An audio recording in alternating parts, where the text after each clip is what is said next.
keeps this ice pack frozen. The bottles of water back here are frozen. Had this unit since I was probably about 20 years old now, so I've had it for 15 years.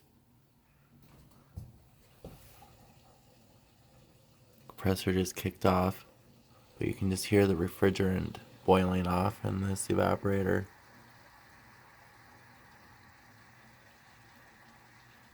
I've always thought that was neat about it, and the thing I like about it too. Oops, I had to turn a light on here. The other thing I like about this fridge,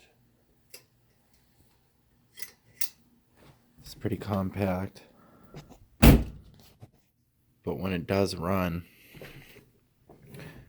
it's so quiet. Way quieter than today's fridges. It's here in my dining room, and I just keep extra drink and stuff in it.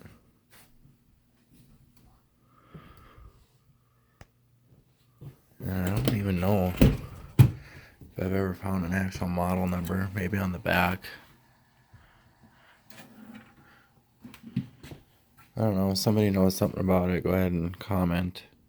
In the meantime, I'll see if I can't find something on the back.